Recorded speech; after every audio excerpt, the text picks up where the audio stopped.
সালাম। ১৯তম পরিচ্ছেদ এর আলোচিত বিষয় সর্বনাম কি বলছে যে বিশেষ্যের পরিবর্তে বিশেষ্য এর ইংরেজি হচ্ছে নাউন। তাহলে বিশেষ্যের পরিবর্তে পরিবর্তে ব্যবহৃত শব্দকে আমরা সবসময় বই ফলো করব। বইয়ে যেভাবে লেখা আছে আমরা সেটি খেয়াল করব। শব্দকে সর্বনাম বলে। খেয়াল করতে হবে, আমরা যখন বাক্য ব্যবহার করি তখন বাক্যের মধ্যে আমরা কি করে থাকি, যে বিশেষ্য ব্যবহার করে থাকি। বিভিন্ন রকম বিশেষ্য আসতে পারে। এর আগের যে অধ্যায় রয়েছে সেখানে কিন্তু আমরা বিশেষ্য সম্পর্কে পড়েছি। বিশেষ্যের ক্লাসিফিকেশন বা প্রকারভেদ নিয়ে আমরা পড়াশোনা করেছি। কাজেই বিশেষ্য সেটি সমষ্টিবাচক হতে পারে, তারপর দেখা যাচ্ছে যে এখানে বস্তুবাচক হতে পারে, গুণবাচক হতে পারে, এরকম অনেক রকমের বিশেষ্য রয়েছে। তাহলে বিশেষ্য এর পরিবর্তে আমরা যখন বাক্যে অনুচ্ছেদ লিখি, বাক্য থেকে আস্তে আস্তে আমরা অনুচ্ছেদে যাই বা রচনা লিখি, তখন অনেক বাক্য ব্যবহার হয়। ফলে অনেক বাক্যের মধ্যে যে পদ ব্যবহৃত হয় সেক্ষেত্রে পদগুলোর মধ্যে একটি হচ্ছে বিশেষ্য পদ। আর বিশেষ্য পদ আমরা যখন বাক্যে ব্যবহার করি তার পুনরাবৃত্তি অর্থাৎ বারবার একই পদ ব্যবহারের পরিবর্তে আমরা অন্য আরেকটি পদ ব্যবহার করি বিশেষ্য এর পরিবর্তে, সেটিকে বলা হচ্ছে সর্বনাম। আশা করি আমরা বুঝতে পারবো উদাহরণের মাধ্যমে। সর্বনাম তাহলে কি করে বিশেষ্য এর ভূমিকা পালন করে, আমরা একটি উদাহরণ দেখব। উদাহরণ বলছে শিমুল মনোযোগের সঙ্গে পড়াশোনা করত। শিমুল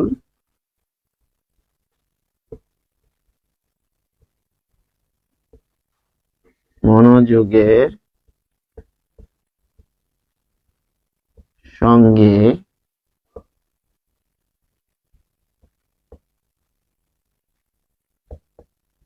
পড়াশোনা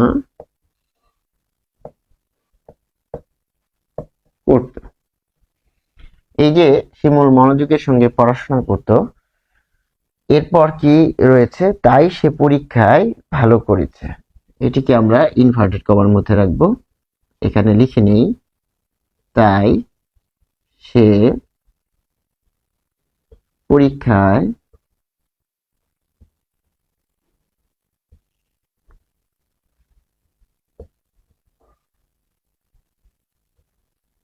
ভালো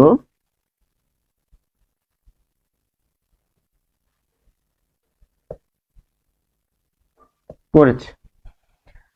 এখানে উল্লেখ করতে হবে যে এখানে একটি ইনভার্টেড কমা রয়েছে।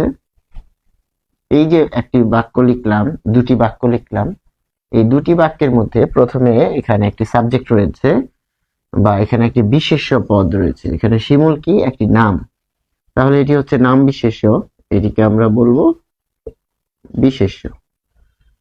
অর্থাৎ বিশেষ্য এর মধ্যে আলাদা ক্যাটাগরি হতে পারে, তো মূলত এটি বিশেষ্য এর মধ্যে পড়েছে, নাম বিশেষ্য। তাহলে শিমুল মনোযোগের সঙ্গে পড়াশোনা করত, তাই সে পরীক্ষায় ভালো করেছে। এই যে আমরা এখানে লিখলাম একটা কন্ডিশন, ফলে সে যে লিখছি দ্বিতীয় বাক্যে, সে দিয়ে কি বোঝানো হচ্ছে, এই সে দিয়ে কিন্তু শিমুলকে বোঝানো হচ্ছে, তাই না? এই সে দিয়ে শিমুলকে বোঝানো হচ্ছে। এখানে আমরা একটা তীর দিয়ে দিলাম, তার মানে শিমুল এর পরিবর্তে আমরা এখানে সে বসালাম। ফলে এখানে পাওয়া যাচ্ছে যে শিমুল মনোযোগের সঙ্গে পড়াশোনা করত। এখন প্রশ্ন যদি করি, কে পড়াশোনা করত? শিমুল। তাহলে শিমুল এর পরিবর্তে দ্বিতীয় বাক্যে এখানে সে বসেছে, তাহলে এই সে কে বলা হবে সর্বনাম।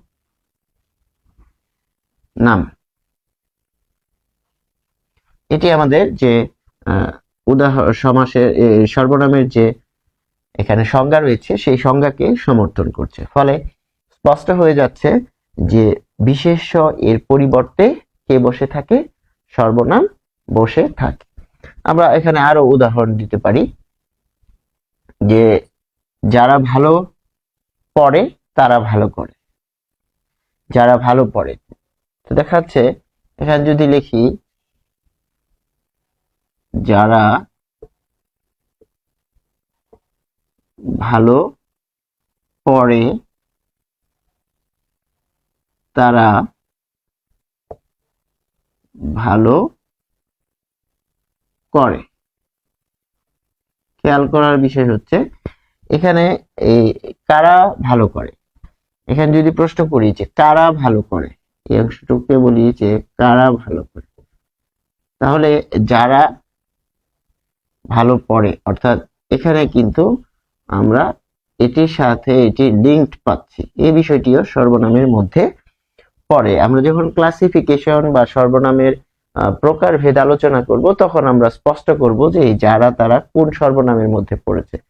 তারপর মূল বিষয় হচ্ছে যে বিশেষ্য এর পরিবর্তে সে ফাংশন করবে, কারণ বিশেষ্য যদি বারবার এখানে ব্যবহার করি যে শিমুল মনোযোগের সঙ্গে পড়াশোনা করত, তাই শিমুল পরীক্ষায় ভালো করেছে এবং শিমুল পুরস্কার পাবে। দেখুন বারবার যখন শিমুল শব্দটি উচ্চারণ করছি তখন কিন্তু সেটি কিরকম শ্রুতিমধুর যে একটি অবস্থা সেটিকে হারাচ্ছে। ফলে এর পরিবর্তে নাম বা বিশেষ্য এর পরিবর্তে কিন্তু আমরা সর্বনামকে ব্যবহার করে থাকি। ফলে বিশেষ্য শব্দের মতো সর্বনাম শব্দের সঙ্গে বিভক্তি, নির্দেশক, বচন প্রভৃতি যুক্ত হয়। এটি কিন্তু আরেকটি গুরুত্বপূর্ণ বিষয়, এখানে খেয়াল করতে হবে। তো বিশেষ্য এর সাথে কি যুক্ত হয়, যেমন রহিম যোগ এর, তাই না, রহিমের। তারপর মানুষ যোগ এর, তাই না, মানুষের। তাহলে এখানে আমরা কি পাচ্ছি, এখানে পাচ্ছি যে এই যে বিশেষ্য, তাহলে এটি হচ্ছে প্রপার নাউন নির্দিষ্ট, আর এটি হচ্ছে কমন নাউন, তাই না। এই কমন নাউন মানুষ বলতে পৃথিবীর সব মানুষকে বোঝানো হচ্ছে, এর সাথে বিভক্তি যুক্ত হচ্ছে, এর সাথে বিভক্তি যুক্ত হচ্ছে। ঠিক যখন এই যে রহিমের পরিবর্তে বা মানুষের পরিবর্তে যখন আমরা সর্বনাম ব্যবহার করব তখনও কিন্তু এর সাথে এটি কিন্তু বিভক্তি বিভক্তি যুক্ত হতে পারে, তারপর বচন যুক্ত হতে পারে, যেমন শিক্ষক বৃন্দ, তাই না, শিক্ষক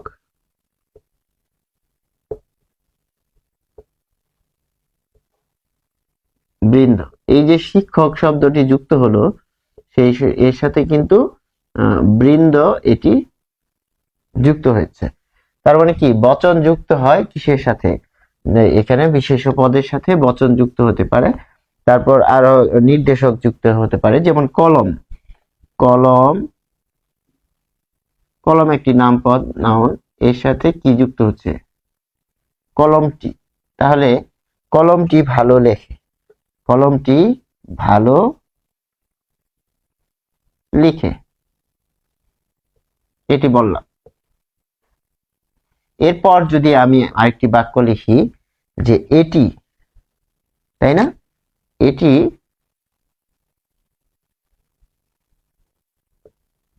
এটি আমি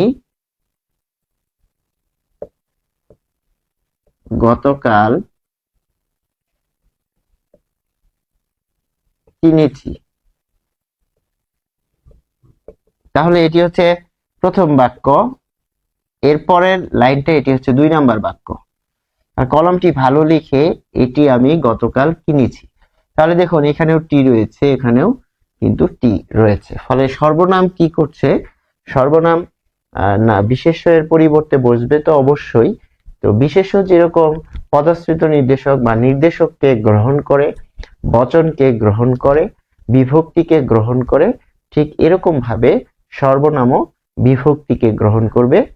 তারপর দেখা যাচ্ছে যে এখানে বচনকে গ্রহণ করবে এবং এটি নির্দেশককেও গ্রহণ করবে। এবার আমরা দেখব যে সর্বনাম এর শ্রেণী বিভাগ। শ্রেণী বিভাগ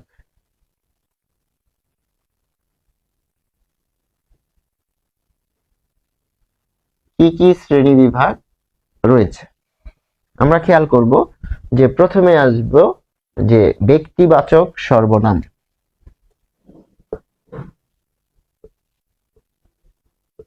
ব্যক্তিবাচক সর্বনাম নাম, এটিকে আমরা ইংরেজিতে লিখব যে পার্সোনাল প্রোনাউন।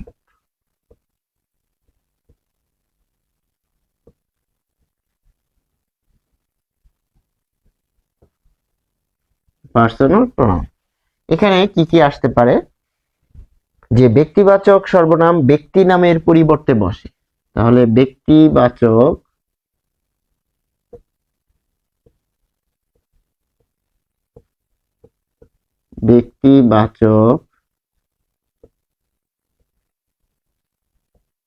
সর্বনাম ব্যক্তি নামের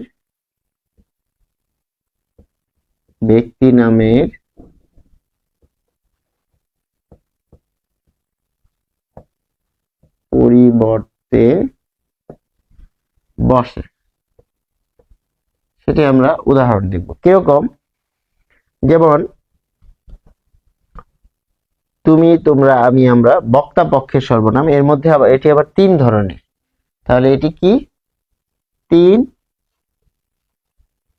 ধরনের। একটা হচ্ছে বক্তা পক্ষ। বক্তা পক্ষ কি, যে বলে, তাই না? বক্তা পক্ষ যেমন আমি, বক্তা পক্ষ আমি, আমরা, আমাকে, আমাদের। আমি,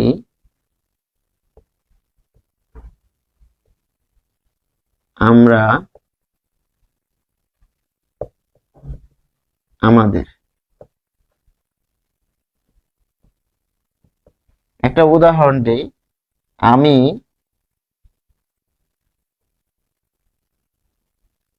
কাজটি করেছি। খেয়াল করুন যে ব্যক্তিবাচক সর্বনাম, ব্যক্তিবাচক অর্থাৎ এখানে পার্সন নির্দেশ করছে। ব্যক্তিবাচক সর্বনামের ক্ষেত্রে হতে পারে আমি, এটি আবার বক্তা পক্ষ, শ্রোতা পক্ষ, আরেকটি বিষয় রয়েছে অন্য পক্ষ। তাহলে ব্যক্তিবাচক সর্বনাম দেখাচ্ছে যে বক্তা পক্ষ কারা, অর্থাৎ যারা, যখন আমি নিজে স্টেটমেন্ট দিচ্ছি, যে নিজে বক্তব্য দিচ্ছি, যেমন আমি এখন পড়াচ্ছি, এই যে আমি বলছি যে আমি এখন পড়াচ্ছি, এখানে আমি কি, এটি বক্তা পক্ষ। তাহলে এখানে শ্রোতা পক্ষ কে, শ্রোতা পক্ষ হচ্ছে তুমি পড়া শিখছো, তুমি বাংলা ব্যাকরণ ক্লাস করছো, তাহলে তুমি হচ্ছ এখানে কি শ্রোতা পক্ষ। তাহলে দেখো শ্রোতা পক্ষ, যেমন তুমি, তোমরা, তোমাদের ইত্যাদি। তাহলে এখানে কি পাচ্ছি, যেমন বর্তমান এই ক্লাসটা, এই মুহূর্তে তোমরা ক্লাস করছো, সেটি ক্ষেত্রে আমরা বলি আমি সর্বনাম ক্লাস নিচ্ছি, সর্বনাম বিষয়ে ক্লাস নিচ্ছি। তুমি সর্বনাম বিষয়ে ক্লাস করছো, তাহলে বক্তাকে আমি আর শ্রোতাকে তুমি। তাহলে আমি আর তুমি দুটোই কিন্তু এই ব্যক্তিবাচক সর্বনামের মধ্যে পড়বে। আবার যদি বলি অন্য, অপর, যে তিনি, অন্য পক্ষের সর্বনাম, অন্য পক্ষ কোনগুলো, আমরা এখানে একটু মুছে দিব। তাহলে এখানে আমরা যদি লিখি অন্য পক্ষ, অন্য পক্ষ, তাহলে অন্য পক্ষ কাকে বোঝাচ্ছে? দেখা যাচ্ছে যে আমি তো বলছি আমি কাজ করছি, পড়াচ্ছি, তুমি শুনছো, কিন্তু এর বাইরে, আমি আর তুমির বাইরে যদি অপর আরেকটি পক্ষ থাকে, অপর কোনো জন থাকে, সেটি হচ্ছে অন্য পক্ষ। কিরকম, যে অন্য পক্ষের সর্বনাম হচ্ছে সে, তারা, সে, তারা, তিনি, তারপর আমরা পাচ্ছি এ, এরা, ওর, এ, এরা, ওর, ওদের। দেখো এখানে কিন্তু ফার্স্ট পারসন, তাই না? এখানে সেকেন্ড পারসন, এখানে থার্ড পারসন, এরকম। তাহলে আমি ক্লাস করছি, এটি হচ্ছে বক্তা পক্ষ। অর্থাৎ আমি যদি বলি যে আমি এবং একজন টিচার যদি এখানে আসে, তাহলে বলি আমরা ক্লাস করাচ্ছি, আমরা। আবার যদি বলি তুমি ক্লাস করছো বা তোমরা ক্লাস করছো, তখন সেটি শ্রোতা পক্ষ। তার মানে বক্তা আমি, তোমরা শ্রোতা। এর বাইরেও অভিভাবক থাকতে পারে না? অভিভাবক তো থাকতে পারে। এখন তিনিও ক্লাস করছেন বা তিনি তোমাকে খেয়াল করছেন তুমি পড়ো কিনা। তাহলে কি দাঁড়ালো? যে তিনিও ক্লাস করছেন, যেমন তিনি। অথবা ধরো লিখলাম সে খেয়াল করছেন, খেয়াল বা পর্যবেক্ষণ করছেন। ফলে কি দাঁড়ালো? যে সে, তারা, তিনি, এরা, ওর, ওদের, এগুলো হচ্ছে অন্য পক্ষ। তাহলে ব্যক্তিবাচক অর্থাৎ ব্যক্তির মধ্যে আমি হতে পারি, তুমি হতে পারো, অন্য কেউ হতে পারে। তাই এর জন্য 3 ক্যাটাগরি পড়েছে। একটা হচ্ছে সে যে বলবে, যেমন ধরা যায় কোথাও মিটিং হচ্ছে। কোথাও মিটিং কিরকম হচ্ছে? ধরো একটি জনসভা হচ্ছে, ওই জনসভায় কিছু অতিথি এসেছেন, অতিথিরা বক্তব্য দিচ্ছেন এবং মঞ্চের সামনে যারা আছেন তাহলে তারা হচ্ছে শ্রোতা পক্ষ। এবার আরেকটা পক্ষ আছে যারা হয়তো পুরো অনুষ্ঠানটা পর্যবেক্ষণ করছেন। ধরুন গোয়েন্দা সংস্থা কি করছে? পর্যবেক্ষণ করছে। তখন আমরা কি বলবো? যে আমরা বক্তব্য দিচ্ছিলাম, সেই শিক্ষার্থীরা বা তারা বক্তব্য শুনছিলেন, শিক্ষার্থীরা বা তুমি বক্তব্য শুনছিলে। আর যখন বলবো তারা এটি পর্যবেক্ষণ করছিল, তার মানে 3টা বিষয় রয়েছে। 3টা বিষয় কি? একটা হচ্ছে আমি নিজে, আরেকটা হচ্ছে তুমি, আরেকটা হচ্ছে থার্ড পার্সন অর্থাৎ থার্ড অ্যাঙ্গেল, তৃতীয় কোণ থেকে বা তৃতীয় অবস্থান থেকে বিচার করা। সেটি হচ্ছে সে, তারা, তিনি, এরা। এরপর আমরা আসছি বক্তা ও শ্রোতা পক্ষের মর্যাদার সর্বনাম কি? মর্যাদা অনুযায়ী। বক্তা ও শ্রোতা পক্ষের, দেখুন যে আমি, তুমি, তোমরা এগুলো বলছি, সর্বনামকে মর্যাদা অনুযায়ী 3 ভাগে ভাগ করা হয়। কিরকম? সাধারণ সর্বনাম, সাধারণ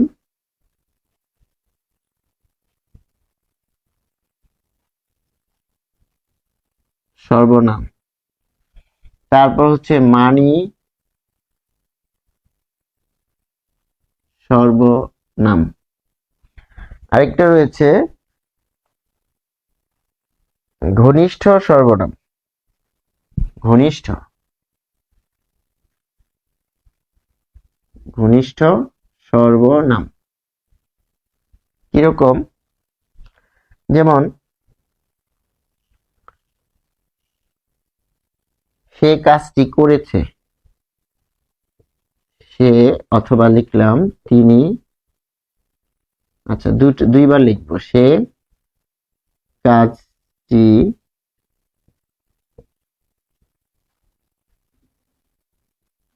করেছে, তিনি কাজটি করেছেন। এটি হচ্ছে সাধারণের মধ্যে পড়েছে। এবারে এখন মানি মানে কি? যার সম্মানজনক ব্যক্তি। যখন আমরা বলছি যে তুমি তুমি কাজটি করেছো, তুমি কাজটি করেছো, মানি সর্বনামের মধ্যে তিনি পড়েছে। আর এখানে আমরা ভাগ করে ফেললাম। এরপর আমরা বলছি যে মানি, যেমন আপনি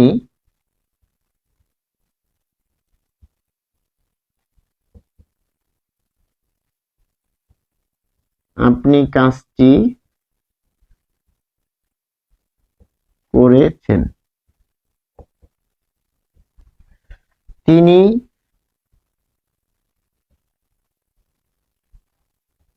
কাজটি করেছেন। খেয়াল করুন মানি সর্বনাম বলতে সেই সর্বনামকে বোঝানো হচ্ছে যে সর্বনাম ব্যবহার করে আমরা কি করছি, অন্যকে আমরা সম্বোধন করছি, সম্মান দিচ্ছি। যে সর্বনাম দিয়ে আমরা সম্মানজনক ব্যক্তিকে, সম্মানিত ব্যক্তিকে সম্বোধন করি সেটি হচ্ছে মানি সর্বনাম। ফলে এখানে দেখুন, সে যখন বলছেন সে কাজটি করেছে, এই সবকিছুর মূলে কিন্তু কর ক্রিয়ামূল রয়েছে। দেখুন কর, কিন্তু এই সর্বনামের উপর ভিত্তি করে কিন্তু এই কর এর সাথে কর যুগ এছে, যেমন কর যুগ এছে, এছে, এছেন, এরকম বিভক্তি যুক্ত হয়। তাহলে বিভক্তি যে যুক্ত হচ্ছে, ক্রিয়া বিভক্তি বলা হচ্ছে, সেই বিভক্তি কিন্তু সর্বনামের কারণে পরিবর্তন করতে হবে। এই যে কাজটি করেছে, এর মূলে রয়েছে কি, কর। করেছো, এখানেও রয়েছে কর, কিন্তু দেখো এখানে করেছে এছে আর এখানে ছ, কিন্তু আপনি কাজটি করেছেন এছেন, তিনি কাজটি করেছেন এছেন। তার মানে কি, দেখুন এটি নির্ভর কেন হলো, আপনি এর কারণে কিন্তু এখানে এছেন হয়েছে, তিনি এর কারণে এছেন হয়েছে। অর্থাৎ যে সর্বনাম সম্মানিত ব্যক্তিকে বোঝানোর জন্য ব্যবহার হচ্ছে সেটি হচ্ছে মানি সর্বনাম, আর এটি হচ্ছে সাধারণ সর্বনাম। এবার আসুন ঘনিষ্ঠ সর্বনাম। ঘনিষ্ঠ হচ্ছে, ঘনিষ্ঠ বা কারা, যে ভাই বোন, বন্ধু, তাদেরকে আমরা কি বলি, তুই কাজটি কর। যেমন তুই কাজটি করবি। দেখুন এই তুই এর কারণে এখানেও কিন্তু মূল বিষয় কিন্তু কর, ক্রিয়ামূল। তাহলে তুই বলার কারণে এখানে কি হবে, করবি। তারপর আমরা বলতে পারি যে, আরো বলতে পারি যে তোরা কাল আসবি। তাহলে এই যে বললাম তোরা কাল আসবি, সেটি কিন্তু এখানে নির্দেশ করছে। ফলে আমরা ব্যক্তিবাচক সর্বনামের ক্ষেত্রে তিনটা ক্যাটাগরি পেলাম। এরপর আমরা দেখব যে আত্মবাচক সর্বনাম। আত্মবাচক সর্বনাম সেটি কিরকম,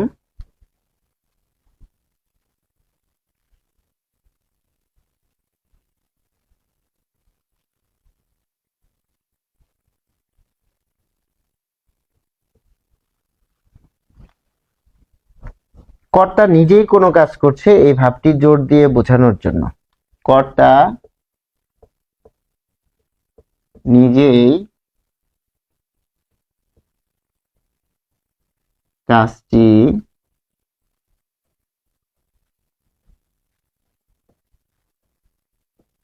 করছে, এই ভাবটি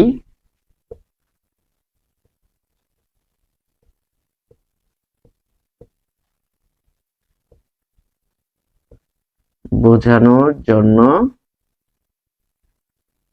আত্মবাচক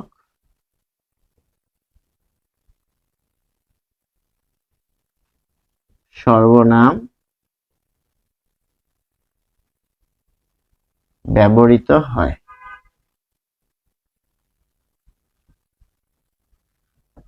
কিরকম, আমরা উদাহরণ দেখব।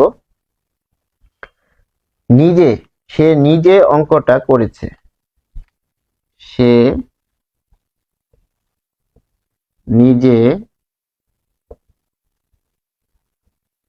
অঙ্কটা করেছে। এখানে নিজে কে, দেখুন নিজে, তিনি, এরপর লিখি তিনি স্বয়ং সভায় উপস্থিত ছিলেন। তাহলে তিনি স্বয়ং সভায় উপস্থিত ছিলেন। এটি খেয়াল করার মতো বিষয় যে এখানে কি হতে পারে। যে আমরা যদি খেয়াল করি যে এই যে স্বয়ং এবং নিজে, এটি কেন ব্যবহৃত হলো। তো দেখুন যে তিনি স্বয়ং সভায় উপস্থিত ছিলেন। ইংরেজিতে আমরা যখন পড়ি যে হি হিমসেলফ, তারপর হি থাকলে শি থাকলে হারসেলফ হয়। এই যে হিমসেলফ হারসেলফ, সেগুলোকে কি বলা হচ্ছে যে আত্মবাচক, যেমন রিফ্লেকটিভ প্রোনাউন, তাই তো। রিফ্লেকটিভ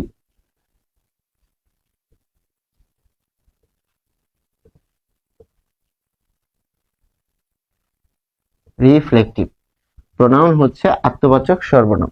তো রিফ্লেকটিভ উদাহরণে এরকম আমরা যদি বলি আই ডিড ইট মাইসেলফ, খেয়াল করুন, আই ডিড ইট মাইসেলফ, আমি নিজে এটি করেছি। এই যে আপনি মাইসেলফ ইউজ করলেন, এই মাইসেলফ এটার অর্থ হচ্ছে নিজে বা স্বয়ং। তাহলে তিনি নিজে অঙ্কটা করেছে, সে নিজে অঙ্কটা করেছে, তিনি স্বয়ং সভায় উপস্থিত ছিলেন। তাহলে এই যে নিজে এবং স্বয়ং, সেটি কিন্তু এখানে আমার এই আত্মবাচক সর্বনামকে প্রকাশ করছে। তারপর হি ব্লেমস হিমসেলফ, আরেকটি উদাহরণ এখানে আমরা দিব যে হি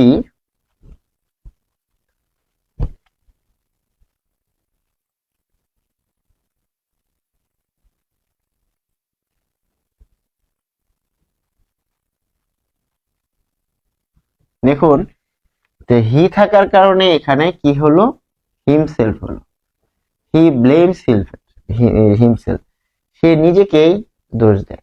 সে এই যে হিমসেলফ হারসেলফ, তো বাংলায় সেটি হচ্ছে নিজে স্বয়ং, অর্থাৎ আপনি নিজেই একটা কাজ করছেন, সে নিজেই দায়ী, সে স্বয়ং এই কাজটি করেছে। এই যে নিজে স্বয়ং বলা হচ্ছে, সেটি হচ্ছে আত্মবাচক সর্বনাম, অর্থাৎ কর্তা কোনো কাজ করছে এবং এই ভাবটি জোর দিয়ে বোঝানোর জন্য এই ধরনের সর্বনাম ব্যবহার করা হয়। অর্থাৎ এটি কি, এটির সাথে জোর, একটি গুরুত্বপূর্ণ বিষয় হচ্ছে জোর, জোর দিতে বোঝাচ্ছে, হ্যাঁ আমি নিজেই যাব। আমরা যদি বলি যে আমি নিজেই সেখানে উপস্থিত হব বা আমি নিজেই সেখানে যাব, তাহলে কিন্তু আমরা খুব সহজে এই বিষয়গুলো বুঝতে পারবো।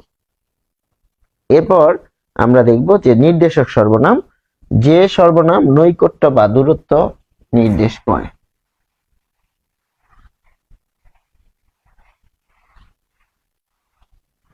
এখানে আমরা কি দেখব যে নির্দেশক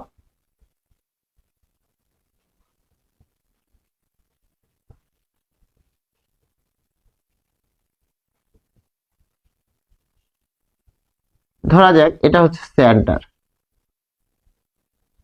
এবং এখানে একজন ব্যক্তি রয়েছে, এখানে একটি বাড়ি রয়েছে,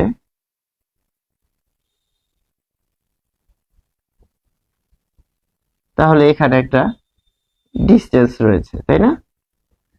এই যে এখানে কিন্তু একটা ডিস্টেন্স রয়েছে, ধরুন এটা 100 ফিট, 100 ফিট। আবার এখানে একটা গাছ রয়েছে, তাহলে এটার সাথে এটা ডিস্টেন্স হচ্ছে ধরুন 500 ফিট, 500 ফিট। তাহলে এটি কি বোঝাচ্ছে, দেখুন বাড়িটি হচ্ছে এটির কাছাকাছি, আবার এখানে যে গাছটি রয়েছে, গাছটি কিন্তু তুলনামূলক বাড়ির থেকে দূরে, তার মানে এই বাড়ি থেকে এটি আবার কি 400 ফিট। এখান থেকে গাছ যদি 500 ফিট হয়, এখান থেকে এই বাড়ি যদি 100 ফিট হয়, তাহলে বাড়ি থেকে এই গাছটি হচ্ছে 400 ফিট। তাহলে নির্দেশক সর্বনাম কি বলছে যে সর্বনাম নৈকট্য বা দূরত্ব নির্দেশ করে। নৈকট্য মানে নিকট, নৈকট্য, নৈকট্য, নৈকট্য বা দূরত্ব নির্দেশ করে। এবারে আসুন তাহলে এগুলো কোনগুলো হবে, যে কিভাবে নৈকট্য নির্দেশ করলো বা দূরত্ব নির্দেশ করলো। আমরা দেখি যে এই বাড়িটি খুব কাছে, ধরুন এই বাড়িটি আমি যদি বলি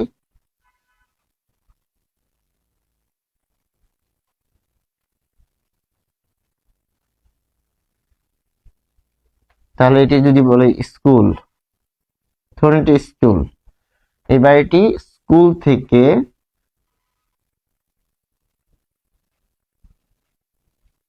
খুব কাছে। তাহলে এই বাড়িটি, এই যে এই এই বাড়িটি, এখানে এই আমরা ব্যবহার করছি, সেটি কি এখানে নির্দেশক বোঝাচ্ছে, এবং এ, তারপর এই এরপর আরো রয়েছে এরা, ইনি, এরা, ইনি, এগুলো কি, এগুলো হচ্ছে কাছে। যেমন ইনি আমার ভাই হন। তাহলে আপনি যদি বলেন যে এই ডাস্টারটি ধরে রাখো, তাহলে কাছে থাকলেই তো বলতে পারবেন। কিন্তু এই আর ওই এর মধ্যে কিন্তু পার্থক্য আছে। ওই দেখা যায় তাল গাছ, ওই আমাদের ওই মানে ওই গাছটি। তাহলে আমরা যদি বলি যে ওই গাছটি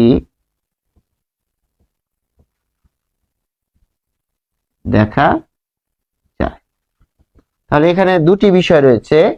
একটি হচ্ছে নৈকট্য, এটি 1 নাম্বার পয়েন্ট। এখানে হচ্ছে ডিস্টেন্স, দূরত্ব, 2 নাম্বার পয়েন্ট।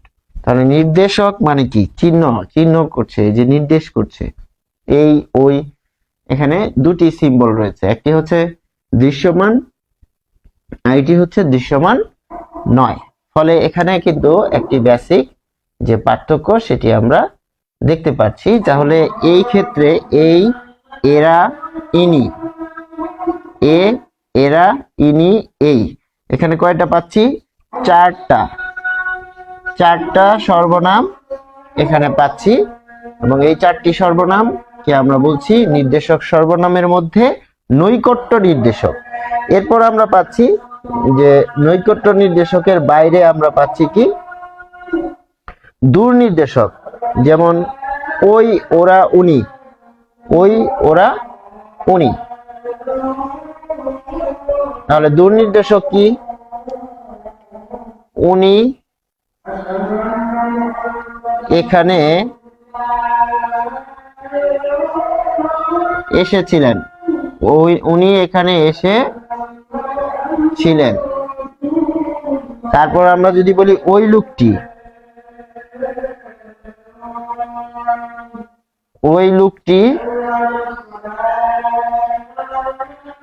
লোকটিকে চিনি না। তাহলে ওই, দেখুন এই কাকে বলা যায়, আপনার সামনে যখন বলা যাবে কেউ থাকবে তাকে আপনি বলবেন এই, আর আপনার দূরে যখন কেউ থাকবে তাকে আপনি বলবেন কি, ওই আমার কি হয় আমি জানি না, ওই কি বলেছে সেটি আমি জানি না। তার মানে কি, নির্দেশক মানে নির্দেশ করছে, কি নির্দেশ করছে। যেমন এই যে এই বাড়িটি কাছে নাকি দূরে, যদি কাছে হয় তখন বলবেন এই, আর যদি দূরে হয় তখন বলবেন ওই। যেমন ওই গাছটি অনেক বছরের পুরনো, ওই গাছটি, এই যে আমরা বলছি যে ওই গাছটি অনেক পুরনো। তাহলে এই আর ওই এর মধ্যে কি হচ্ছে পার্থক্য, পুরনো। এই যে আমরা বলছি এই সবকিছু মিলেই, এই ওই সবকিছু মিলেই কিন্তু নির্দেশক বা নৈকট্যকে বোঝানো হচ্ছে। পরীক্ষার হলে যদি ঝামেলা বাজে যে স্যার এটি নির্দেশক সর্বনাম নাকি অনির্দেশক, বুঝবো কিভাবে, তখন আমরা বাক্য গঠন করব। কি করব, বাক্য গঠন করব। বাক্য গঠন করলে সেটি একদম ক্লিয়ার হয়ে যাবে, স্পষ্ট হয়ে যাবে যে আমরা সেখানে কিন্তু কি করতে পারবো, যে কোনটি কোন ক্যাটাগরির মধ্যে পড়েছে। যেহেতু নির্দেশক সেটি হচ্ছে নির্দিষ্ট, নির্দেশক কি করে, নির্দেশক নির্দিষ্ট করছে। দেখুন এটি নির্দিষ্ট করছে, আর ওই যেটাই বলেন না কেন এটি কিন্তু নির্দিষ্ট করছে। তাহলে এটি আমরা পেলাম। এরপর আমরা পাচ্ছি 4 নম্বরে অনির্দিষ্ট সর্বনাম। অনির্দিষ্ট সর্বনাম, ধরুন someone has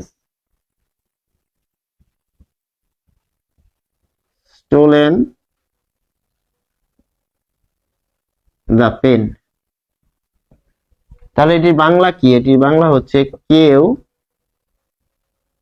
কলমটি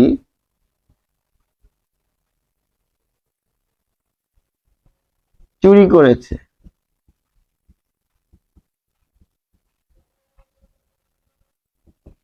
এবার আমি বললাম যে লিমন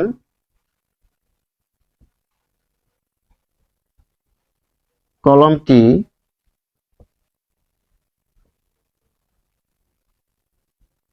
চুরি করেছে। তাহলে এখানে আপনি কি বলছেন? লিমন কলমটি চুরি করেছে। তাহলে এটি কি নির্দিষ্ট, তাই না? এটি নির্দিষ্ট। কিন্তু এই যে এখানে বলছেন যে কেউ, সামওয়ান, আপনি তো জানেন না, তাহলে কেউ কলমটি চুরি করেছে, এটি কি আপনি শিওর কে কলমটি চুরি করেছে? আপনি কি নির্দিষ্ট করে বলতে পারবেন? কারণ নাম বলতে পারবেন? নাম বলতে পারবেন না। যেহেতু নাম বলতে পারবেন না, সেটি হচ্ছে অনির্দিষ্ট সর্বনাম। তাহলে অনির্দিষ্ট সর্বনাম কোনটি? অনির্দিষ্ট, এটি হচ্ছে 4 নাম্বার ক্যাটাগরি।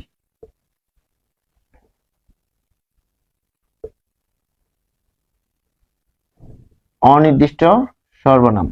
তাহলে কি দাঁড়াচ্ছে? কেউ, কেউ তাকে আঘাত করেছে, কিন্তু কি আঘাত করছে চিনে না। দেখা গেছে রাতের অন্ধকারে কেউ কারকে আঘাত করেছে কিন্তু চিনতে পারেনি, তখন কি বলে? কেউ আমাকে আঘাত করেছে, অজ্ঞাত। তাহলে এই যে আমরা বলছি যে কেউ, সেটি অনির্দিষ্ট। তাহলে এটিকে আমরা বলছি যে ইনডিফিনিট, তাই না? ইনডিফিনিট।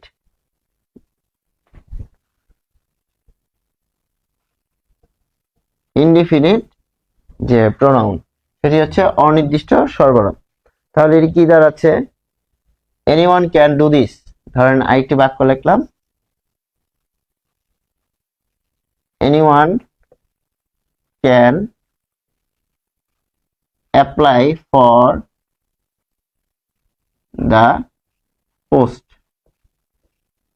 তাহলে যে কেউ আবেদন করতে পারে। ধরা যাক একটা চাকরি বিজ্ঞাপন দিয়েছে, তাহলে কারা আবেদন করতে পারবে? এনিওয়ান।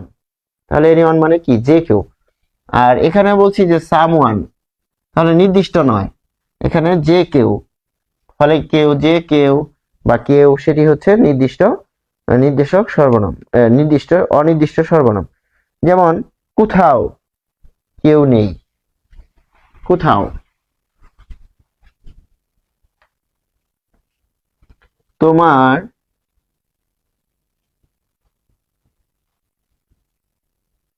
বাড়িতে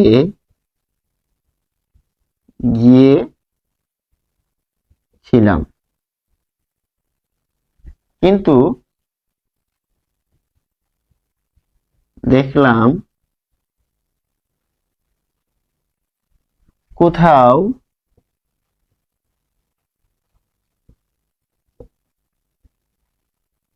কেউ নেই। তাহলে এই যে আমরা বললাম যে তোমার বাড়িতে গিয়েছিলাম, কোথাও কেউ নেই,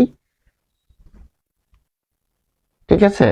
তাহলে কোথাও, কোথাও মানে বাড়ির সব জায়গার মধ্যে, কিন্তু নির্দিষ্ট না। তারপর কেউ নেই, তার মানে এখানে অনির্দিষ্ট। এরপর আমরা যদি বলি কিছু লোক এসেছিল, একজন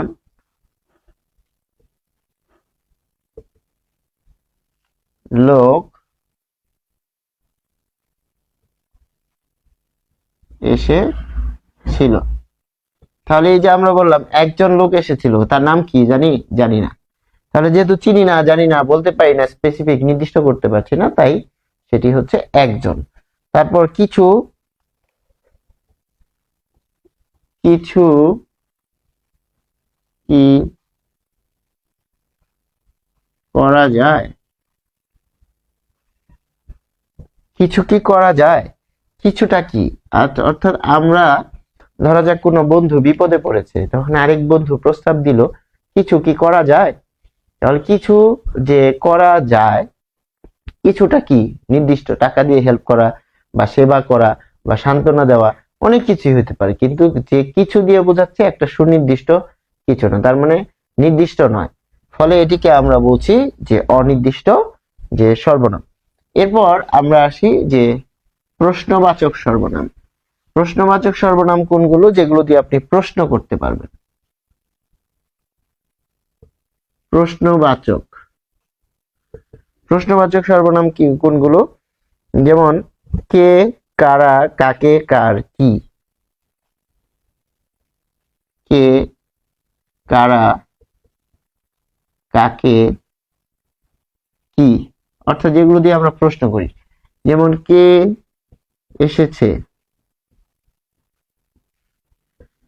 কারা কাজটি করেছে। তাহলে কে এসেছে, কাজটি করেছে। কাকে বইটি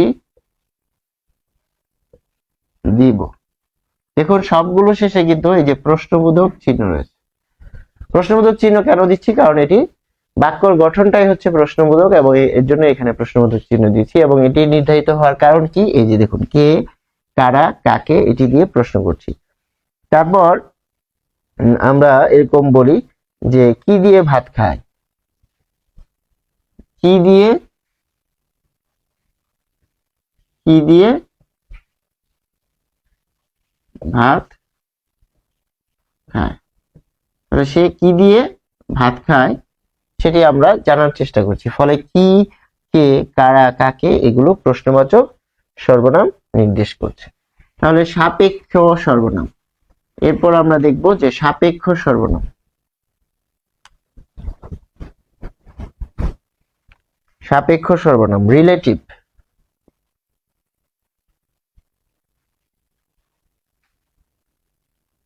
সাপেক্ষ সর্বনাম এটি হচ্ছে রিলেটিভ প্রোনাউন।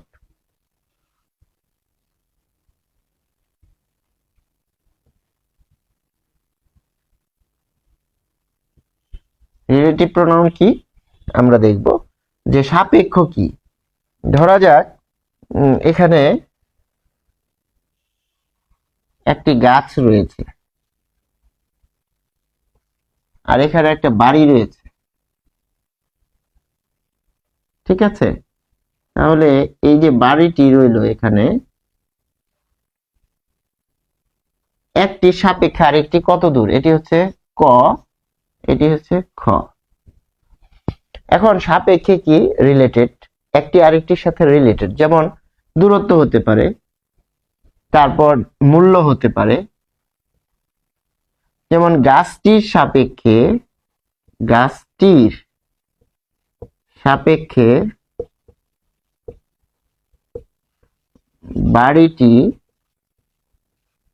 3 গুণ দামি। ধরা যাক এটার দাম 10,000 টাকা। 10,000 টাকা, তাহলে এটার দাম হচ্ছে 30,000 টাকা। এই যে একটা আরেকটার সাপেক্ষে আমরা বলছি, তার মানে কি একটা আরেকটার সাথে রিলেটেড, দুইটা বিষয় থাকবে। সাপেক্ষ সর্বনাম মানে হচ্ছে এখানে দুইটা বিষয় থাকবে। ফলে এই সাপেক্ষ বোঝানোর জন্য কিন্তু আমি এই যে বাড়ি আর গাছের উদাহরণ নিলাম। এখন আমরা যে বইয়ের উদাহরণ রয়েছে সেখানে যাব। সেটি কিরকম? যারা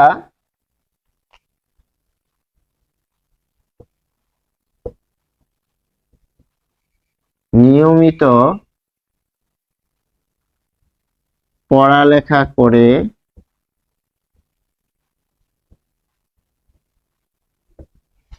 তারা ভালো ফলাফল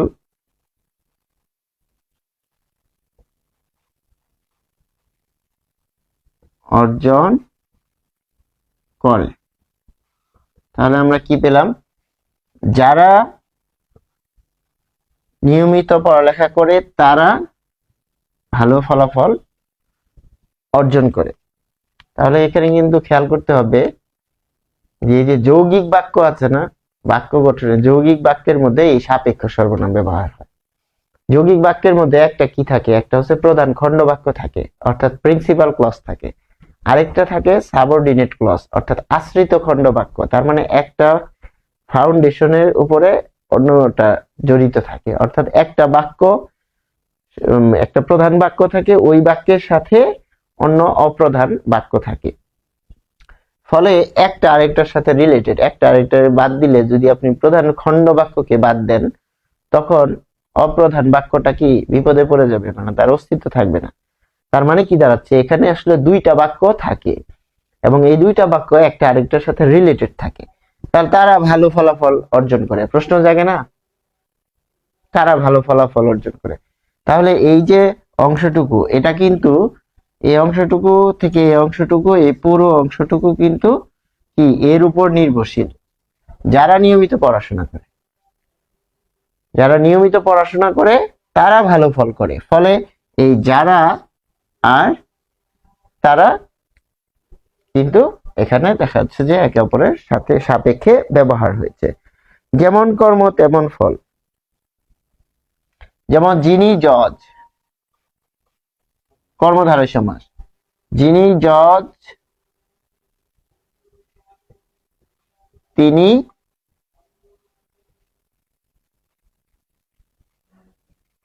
সাহেব। তাহলে এই যে যিনি জজ তিনি সাহেব, এই যে যিনি এবং তিনি, তাহলে কি একটা আরেকটার সাথে রিলেটেড। যে ভালো কাজ করে, যেমন আরো আমরা লিখতে পারি যে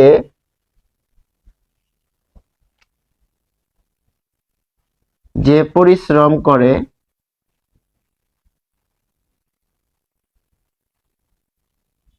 সে উন্নতি করে। এখন প্রশ্ন করতে পারেন যে সে উন্নতি করে, কে উন্নতি করে? প্রশ্ন আসবে না, সে উন্নতি করে, কে উন্নতি করে? তাহলে এই যে সে উন্নতি করে, এটি এই এর সাথে রিলেটেড, যে পরিশ্রম করে এর সাথে। তার মানে পরিশ্রম আর এখানে উন্নতি, এখানে পরিশ্রম, তাই না? এটা যদি পরিশ্রম হয় আর এটা হচ্ছে উন্নতি, উন্নতি এটা হচ্ছে পরিশ্রম, তাহলে এখানে যদি বলি যে পরিশ্রম, এখানে যদি এরকম আমরা গ্রাফ করি, তার মানে কি দাঁড়াচ্ছে দেখুন।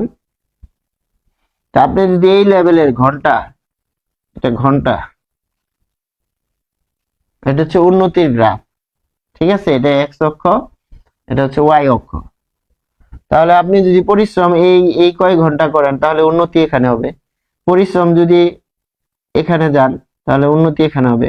পরিশ্রম যদি এখানে যায়, কমে যায়, তখন দেখা যাচ্ছে আবার উন্নতি কমে যাবে। তাহলে এরকম ভাবে পরিশ্রম আর উন্নতি কি একটা আরেকটার সাথে রিলেটেড। এই বিষয়টিকে আমরা কি দিয়ে, সাপেক্ষ সর্বনাম দিয়ে ব্যবহার করি। ফলে এটিকে আমরা বলছি যে রিলেটিভ প্রোনাউন বা সাপেক্ষ সর্বনাম। এরপর আমরা পাচ্ছি পারস্পরিক সর্বনাম। পারস্পরিক সর্বনাম এটিও একটি আরেকটির সাথে রিলেটেড। পারস্পরিক,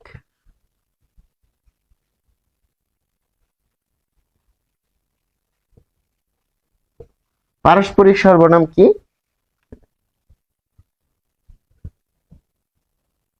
দুই পক্ষের সহযোগিতা বা নির্ভরতা বোঝাতে পারস্পরিক সর্বনাম ব্যবহার হয়। দুই পক্ষের সহযোগিতা, এখানে দুইটি পক্ষের কি সহযোগিতা বা নির্ভরতা, খেয়াল করতে হবে, সহযোগিতা বা নির্ভরতা, দুইটি পক্ষের সহযোগিতা বা নির্ভরতা বোঝাতে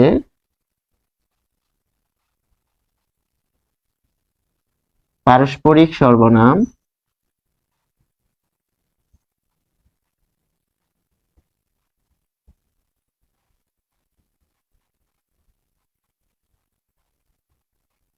ব্যবহৃত হয়। কিরকম? ধরেন যে এই যে আমরা যে পড়ি each other, each other, one another, এগুলোতে ইংরেজিতে আমরা খেয়াল পড়েছি, ব্যবহার করেছি। তাহলে ইচ আদার, ওয়ান অ্যানাদার, সেটা কি? এগুলো কিন্তু এই যে পারস্পরিক সর্বনামের উদাহরণ। বাংলায় সেটি কি?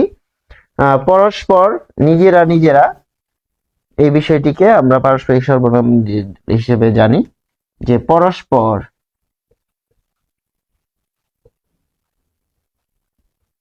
পরস্পর, তারপর হচ্ছে নিজেরা নিজেরা।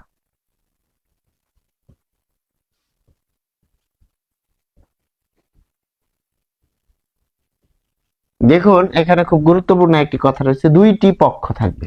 যদি এটিও প্রশ্ন হতে পারে, কোন সর্বনামে দুইটি পক্ষ থাকবে? তাহলে দুইটি পক্ষ বলতে এখানে বোঝানো হচ্ছে যে পারস্পরিক সর্বনাম বলতে আমরা বুঝতে পারছি যে দুইটি পক্ষ, এবং এই দুইটি পক্ষ হচ্ছে গুরুত্বপূর্ণ, এবং এই দুইটি পক্ষ একটা কাজ করবে, এবং কাজটি সহযোগিতামূলক হতে পারে বা নির্ভরশীলতা বোঝাতে হতে পারে। তাহলে মাস্ট, যে সর্বনামে দুইটি পক্ষ থাকবে, এভাবে প্রশ্ন আসতে পারে যে কোন সর্বনামে দুইটি পক্ষের বিষয় জড়িত থাকে। এটি হচ্ছে পারস্পরিক। যেমন পরস্পর, তারা পরস্পর ভালো কাজ করেন, বা তারা পরস্পর সহযোগিতা করেন। পরস্পর কথাটা কখনো একক ব্যক্তিকে বোঝাতে ব্যবহার হবেই না। পরস্পর মানেই হচ্ছে একের অধিক। ফলে দুইটা এখানে বিষয় থাকছে। যখন বলছে যে তারা নিজেরা নিজেরা মিটমাট করে, এখানে লিখি তারা নিজেরা নিজেরা মিটমাট করেছে। তাহলে ধরুন একটা সমস্যা হয়েছে, এই যে নিজেরা, আবার নিজেরা, তারা নিজেরা নিজেরা সমস্যা সমাধান করেছে। তারপর এরকম বলি যে তারা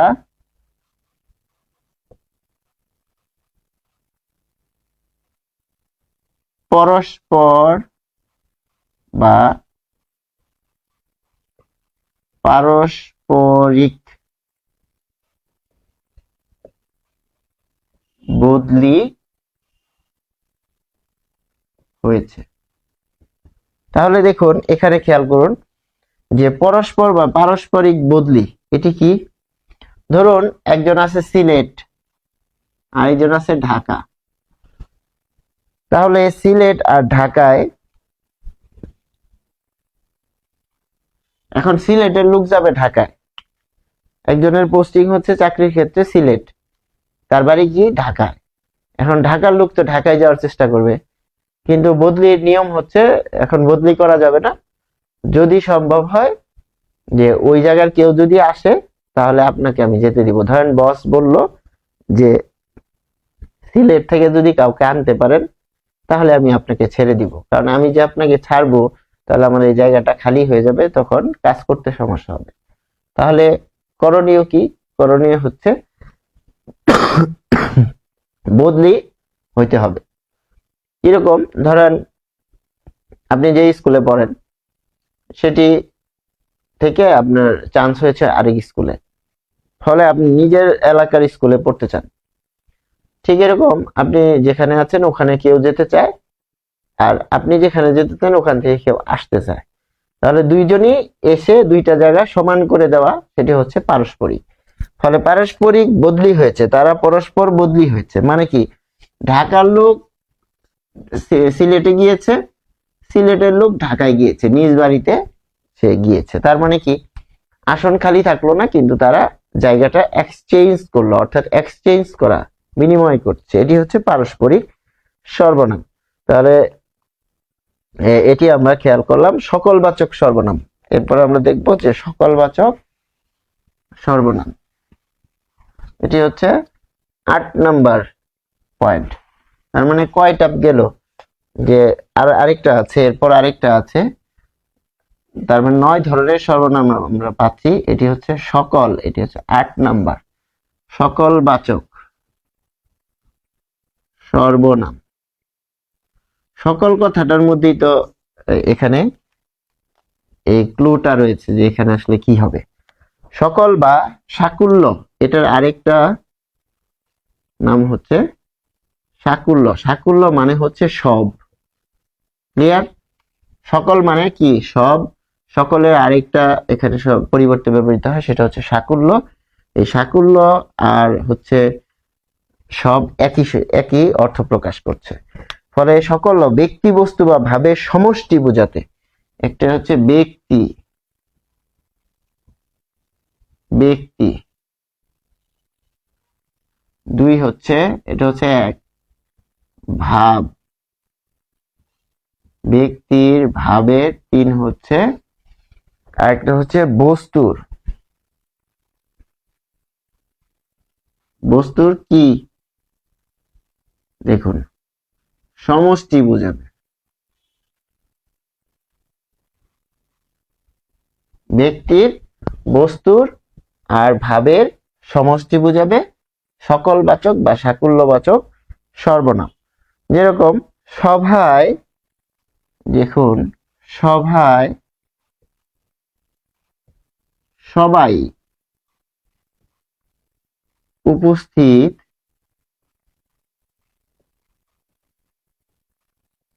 ছিলেন। সভায় সবাই উপস্থিত ছিলেন। এই যে সবাই, তাহলে সবাই দিয়ে কি বোঝাচ্ছে? সব বোঝাচ্ছে। তাহলে এটা ব্যক্তির ক্ষেত্রে বোঝাচ্ছে। তারপর আমরা যদি বলি সমস্ত সম্পত্তি, সমস্ত সম্পত্তি সে লিখে নিয়েছে, লিখে নিয়েছে। ধরুন এখানে বললেন যে বাবার সমস্ত সম্পত্তি, তাহলে সমস্ত মানে কি? সব বা সম্পূর্ণ। সম্পত্তি, সম্পত্তি দিয়ে কি বোঝানো হচ্ছে? এটি বস্তু, তাই তো? তাহলে এই যে ব্যক্তি, এটি হচ্ছে সবাই, সবাই উপস্থিত ছিলেন, এটি ব্যক্তি। তারপর বস্তু, বস্তু হচ্ছে বাবার সমস্ত সম্পত্তি সে লিখে নিয়েছে, তাহলে সমস্ত হচ্ছে দিয়ে সম্পূর্ণ বোঝাচ্ছে। একটা হচ্ছে সব বা সম্পূর্ণ বা পরিপূর্ণ, এই সব কিছুই সাকুল্যবাচক যে সর্বনাম সেটির মধ্যে পড়েছে। তারপর সকলকে, সকলে মিলে কাজটি করেছে। তারপর সকলকে ডাকা হলো, সকলকে ডাকা হলো। সকল মানে কি? সবাইকে ডাকা হলো। তারপর সব আলু, একটি আমরা লিখি যে সব আলু, সব আলু পচে গিয়েছে, পচে গিয়েছে।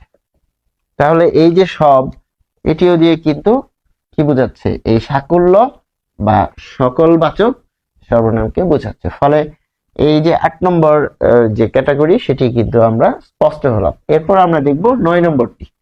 9 নম্বরটির ক্ষেত্রে আমরা কি পাচ্ছি, এবং 9 নম্বরে আমরা দেখছি যে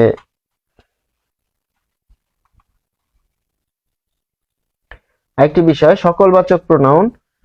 যে এখানে একটু লিখে নেই, সকলবাচক যেটা আমরা পড়লাম, এটির ইংরেজিটা আমরা একটু দেখে নিব। এটি হচ্ছে universal, universal pronoun, universal pronoun. যেমন এটি হচ্ছে ইংরেজি হচ্ছে অল, বোথ, তারপর আরো রয়েছে এভরি।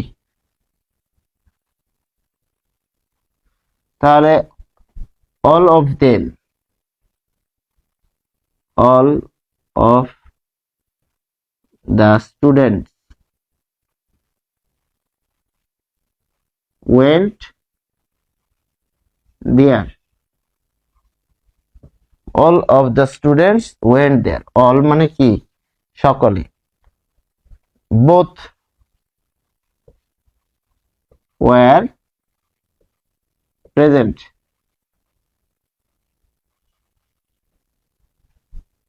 in the meeting। তাহলে বোথ উভয়। ফলে কি পাচ্ছি? যে যারা আছে তাদের মধ্যে সবাই, সেটি কিন্তু ইউনিভার্সাল প্রোনাউন বা সকলবাচক প্রোনাউনের মধ্যে পড়েছে। কাজেই এর সাথে কিন্তু আমরা 8 নাম্বার যে অংশটুকু সেটি আলোচনা করলাম।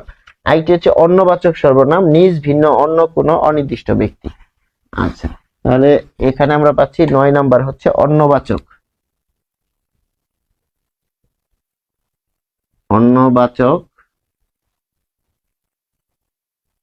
সর্বনাম। অন্যবাচক সর্বনাম কি পাচ্ছি, নিজ ভিন্ন অন্য কোনো অনির্দিষ্ট ব্যক্তি বোঝাতে। নিজ ভিন্ন অন্য কোনো ব্যক্তি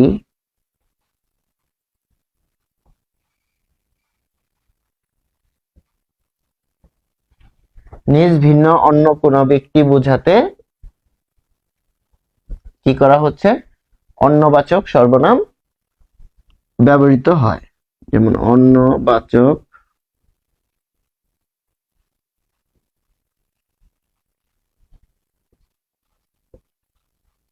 ব্যবহৃত হয়। এরকম যে অন্য, অপর, পর, অমুক।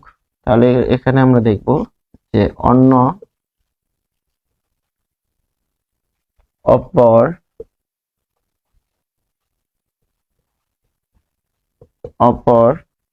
অমুক।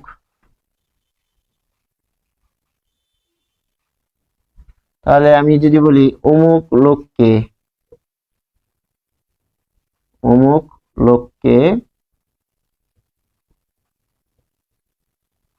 আমি চিনি না। তাহলে অমুক লোককে কি বুঝাচ্ছি, অমুক, এটি কি নির্দিষ্ট বোঝাচ্ছে? তাহলে অন্যবাচক, অন্য মানে কি, অপর। আমি নিজে না, আমি ছাড়া অন্য। তাহলে অমুক লোকটাকে আমি চিনি না, নিজে ভিন্ন অন্য কোনো ব্যক্তিকে বোঝাচ্ছে। যেমন অপরাপর, অপর জনকে কাজটি করতে দাও। তাহলে এখানে কি পাচ্ছি, যে অপরজনকে আমরা কাজটি দিতে বলছি। তাহলে অপর, এই যে অপর এখানে অন্যবাচক সর্বনামকে নির্দেশ করছে।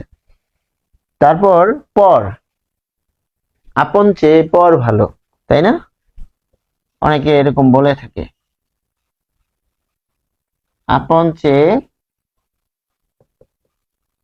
পর ভালো, অনেকে এরকম বলে থাকে পর। তাহলে এই পর কি নিজেকে বোঝাচ্ছে? নিজেকে বোঝাচ্ছে না, অন্যজনকে বোঝাচ্ছে। তাহলে আমরা আজকে যে অংশটুকু পড়লাম সেটি হচ্ছে সর্বনাম, এবং সর্বনাম যে বাংলা ব্যাকরণের যে নবম দশম শ্রেণী বইটি রয়েছে সেটি 19 নম্বর যে পরিচ্ছেদ, সেই 19 নম্বর পরিচ্ছেদে আমরা চেনার চেষ্টা করেছি যে সর্বনাম কাকে বলে। অবশ্যই যদি আমরা রিক্যাপ করি তাহলে বলতে হচ্ছে সর্বনাম বিশেষের পরিবর্তে ব্যবহৃত হবে, এবং বিশেষের সাথে যেরকম ভাবে বিভক্তি বচন যুক্ত হয়, তারপর দেখা যাচ্ছে যে বিভক্তি বচন এবং নির্দেশক ব্যবহৃত হয়, ঠিক এরকম ভাবে সর্বনামের সাথেও সেগুলো ব্যবহৃত হয়। আর সর্বনামের ক্ষেত্রে আমরা প্রকারভেদগুলো আজকে দেখেছি। সর্বনাম তার মানে 9টা প্রকারভেদ রয়েছে, এবং এই 9টি প্রকারভেদ আমরা কিন্তু বুঝে বুঝে পড়েছি। যখনই আমরা বুঝতে পারবো না ক্লাসটা আবার সেখান থেকে আবার দেখব, বারবার যখন আমরা দেখব তখন বিষয়টা একেবারে স্পষ্ট হয়ে যাবে, এবং উদাহরণগুলো আমরা বোঝার চেষ্টা করব। পাশাপাশি সবচেয়ে ভালো হয় যদি সেই উদাহরণগুলো আমরা দিয়ে, যে এখানে বিভিন্ন রকম যে সর্বনাম রয়েছে সেটা দিয়ে যদি নিজে নিজে উদাহরণ তৈরি করতে পারি, তখন সেটা পুরোপুরি মাথায় গেঁথে যাবে। আশা করি আমরা বুঝতে পেরেছি। সবাইকে ধন্যবাদ। আসসালামু আলাইকুম।